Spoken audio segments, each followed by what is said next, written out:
Thomas ডুলি প্রথম দিন তার ১৬ জন শিষ্য নিয়ে পাঠশালা শুরু করেছে, আর সেটা নজরদারি করতেছে সাইফুল বারী টিটু।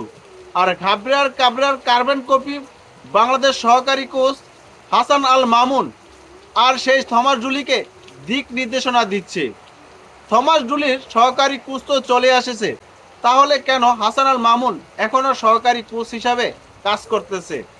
এখন আপনি আমাকে বলবেন, বাংলাদেশে একজন তো সহকারী কোচ থাকতে হবে। অনেক দেশে দেখা যায় একাধিক সহকারী কোচ থাকে, এটা তাদের বাজেটের উপর নির্ভর করে। আর বাংলাদেশে একজন সহকারী কোচ বাংলাদেশে থাকা অবশ্যই জরুরি, সেটা আমি সম্পূর্ণভাবে একমত পোষণ করতেছি। হাসান আল মামুনকে কোনো দরকার নেই। কেন আমি স্পষ্টভাবে এই কথাটা বলতেছি, কেন তার দিকে আঙ্গুল তুলতেছি, সেটার ২-৩টা উদাহরণ আমি আপনাদের দিতেছি। এই যে কাবরা যখন চলে গেল, তারপরে কিন্তু সহকারী কোচ হাসান আল মামুন সান মারিনোর বিপক্ষে প্রাথমিক দল ঘোষণা করেছে। সেখানে কিউবা মিছিল এবং দক্ষিণ এশিয়ার সেরা গোলকিপার বাংলাদেশের বাসপাখি আনিসুর রহমান জিকুকে সেই স্কোয়াডে রাখেনি। যখন আনিসুর রহমান জিকু তার দিকে আঙ্গুল তুলেছে, তখন সে চাপ নিয়ে আনিসুর রহমান জিকুকে দলে অন্তর্ভুক্ত করেছে। আরেকটা হচ্ছে, দিনের পর দিন, ম্যাচের পর ম্যাচ জামাল ভুঁইয়াকে কাবরা যখন প্রেসের সামনে নিয়ে কথা বলাতো, মূল একাদশ থেকে শুরু করে ম্যাচের কোনো অংশে তাকে নামানো হতো না। এটা হচ্ছে আরেকটা সিন্ডিকেট। এরকম আরও অনেক উদাহরণ দেওয়া যাবে। কিন্তু এখন আপনি বলবেন যে সহকারী কোচের কাজ তো এটা না। সহকারী তাহলে কোচের কাজ কি? সহকারী কোচ বলতে আমরা কি বুঝি?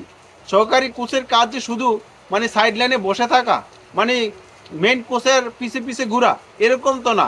সহকারী কোচের কাজ হচ্ছে আমাদের যেই ফরেন কোচ থাকে তার ভাষা ট্রান্সলেশন করা, সে কি বলতে চাইতেছে সেটা বুঝিয়ে দেওয়া প্লেয়ারকে, এবং খেলোয়াড় এবং কোচের মধ্যে যদি কোনো ধরনের সমস্যা সৃষ্টি হয় সেটা সমাধান করে দেওয়া। কোচের সব কিছু তথ্য আদান প্রদান করা ম্যানেজমেন্টের কাছে, এটা হচ্ছে সহকারী কোচের।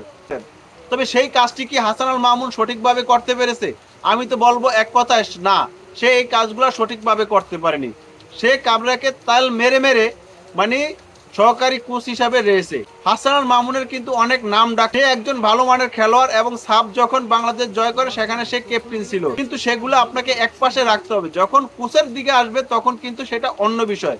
এই হাসান আল মামুনকে সরিয়ে অন্য একজন প্রতিভাবান ইয়াং একজন সহকারী কোচ করা দরকার। কারণ হচ্ছে থমাস ডুলির সাথে ওই কোচটা যদি দীর্ঘ ২ বছর কাজ করে, তাহলে তার কাছ থেকে অনেক টেকনিক শিখতে পারবে এবং সেগুলো ঘরোয়া ফুটবলে কাজে লাগাতে পারবে। এই হাসান আল মামুন দিয়ে কোনো কাজ হবে না, এই সাইফুল বারী টিটুর দিয়ে কোনো কাজ হবে না। তাদেরকে যত তাড়াতাড়ি এই বাফুফে থেকে সরাতে পারবে, ততই কিন্তু বাফুফে লাভবান হবে। এই কথাটা আমি আরও আগে বলছি, এখনো বলতেছি। এই দুজন লোককে যতদিন পর্যন্ত না সরাবে, ততদিন পর্যন্ত ফুটবলের উন্নতি করা হবে না। কারণ তারা হচ্ছে সিন্ডিকেট।